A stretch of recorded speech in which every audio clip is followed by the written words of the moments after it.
We know that Leeds United have quite a lot of business to do in this upcoming transfer window, and we know that Junior Firpo is out of contract. And a lot of people have thought of various different responses to deal with this issue. Some people saying just sign a replacement, some people saying get Junior Firpo back because at the very least he's quite good backup in the Premier League. And that conversation's become a little bit complicated with some news that came out yesterday. So in this video, I'm going to discuss what that news was, why it matters to Leeds United, and ultimately what we should potentially be looking to do down the line. However, before I do so, I'm just going to do the standard plug and say that if you've not got your tickets for Leeds Creator Cup, please do so. It's happening at the John Charles Centre for Sport on the 20th of July. Tickets are £7 for adults, £3 for kids, and it's going to be a genuinely fantastic day. We've got a lot of fun stuff planned you'll be able to watch online, but it's much more fun if as many people are in the stadium as possible to make it a very, very, very special day. And in all likelihood, there's going to be a bar open, so that could solve any conundrums that you've got. Anyway, let's get into the main bit of the story. The main chunk of story is surrounding the interest that Lyon have in Junior Firpo at the minute. This came out earlier today from Fabrizio Romano and is a fairly significant development. We knew that there was interest in Junior Firpo from various clubs, one of whom was Real Betis, who he's played for in the past. Another was AC Milan, which is a little bit weird. We'll get into that in a little bit more detail further down the line. But Lyon were a relatively new development in this conversation.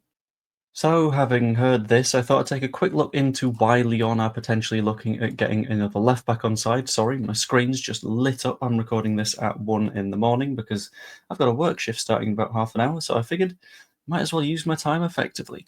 And their current left-back is Nicolas Tagliafico. Nicolas Tagliafico is not a bad player.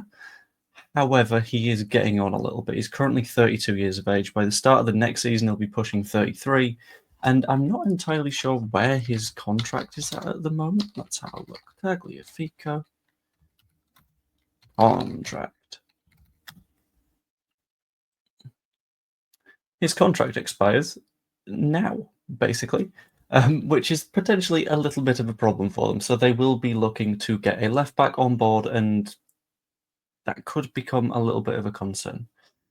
Lyon are a side that are highly regarded in France, tend to get qualification for the Champions League, but last season did not quite manage that. So in terms of in the league last season, they came 6th, which is not really good enough for what they want. It's a little bit disappointing. It may still get them into Europe. I'm not 100% sure how qualification works over there.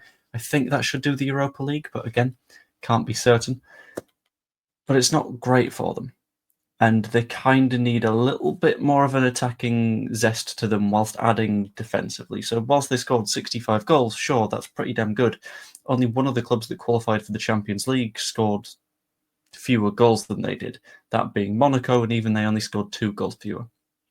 Lyon are a side that want to see themselves pushing for titles, and if they think that they can get someone attacking in order to get that, in this case Junior Firpo, then I absolutely encourage that from a tactical perspective, not from a stealing Junior Firpo perspective. But I did promise that I would get back to the AC Milan conversation, and that's the next part of Fabrizio Romano's tweet. So specifically, he said that if Theo Hernandez is to leave AC Milan, they might look at getting Junior Firpo in as a replacement. Now, I'm not the biggest of footballing experts. I like to think that I know what I'm talking about because I do a hell of a lot of watching football and reading up on football and tracking the news. Junior Firpo's not Theo Hernandez.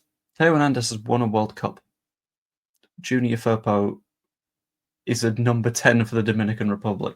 They are not in the same sort of league when it comes to a left-back, so I'm not 1,000% convinced that that is a thing, and if it is, I'm genuinely shocked at the decision-making that is coming out of AC Milan at the minute. Maybe there's a little bit of conversation that it could just be Junior Firpo's agent being one of the best agents on the planet because he's gotten all these conversations going.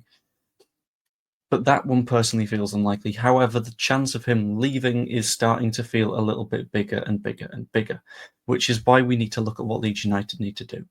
I am still completely standing by the idea that Kostas Tsimikas will be a Leeds United player by the end of the transfer window. I've put the time on it of the 20th of July, which is when the charity match is. I've put the sit-up and press-up thing on it.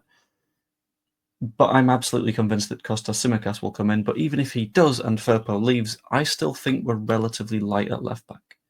In terms of depth, we've got Isaac Schmidt, who apparently Daniel Farke sees him as more of a winger, at least if we're looking at the way that he's played him. And potentially Sam Byram, who also doesn't have a contract right now, and potentially Max Wober, who is potentially leaving this season. That's a small pile of players, all of whom don't really scream super promising left back behind potentially Kostas Tsimikas. So there's potentially an argument for more than one left back in, to be honest. I think potentially you get a left back and then you get someone that can do both sides. I don't want to say James Justin because I'm not the biggest fan of James Justin, but someone like that who can do a job on either side but is not going to be your starting player. Yeah, they might want to try and fight for that role, but you want someone who can have the versatility to move across the pitch. A bit of a Stuart Dallas, if you will.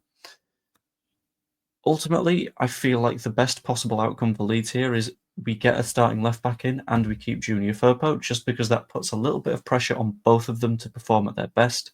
It means that we've got options in that position, so if Firpo isn't performing, cool, get Tsimikas in. Tsimikas isn't performing or plays in a slightly different way to Junior Firpo, doesn't go quite as aggressive on the overlaps, doesn't drift inside, cool, bring in Firpo, you've got some tactical variety. Having those options is always an absolute must when it comes to not even just the Premier League, but football on the whole. And I think we would massively benefit from keeping Junior Firpo around. It's not looking super likely at the minute because Lyon and AC Milan and Betis, and I think someone mentioned Lazio a while ago, that's a big threat. That's a lot of clubs that are in some very, very big competitions next season and could offer some fairly chunky wages. But I back us. I'd like to have him if we can. Pretty please, 49ers. Anyway, that's all for this video. Let me know what you think in the comments down below. Subscribe to the channel if you haven't yet. That would be massively appreciated. For every subscriber that I've got on the day of the Creator Cup, I'll be donating 1p to Prostate Cancer UK alongside the big pile of money that we're raising anyway. It's not much, but it will definitely help a very, very important cause. Like the video if you enjoyed it.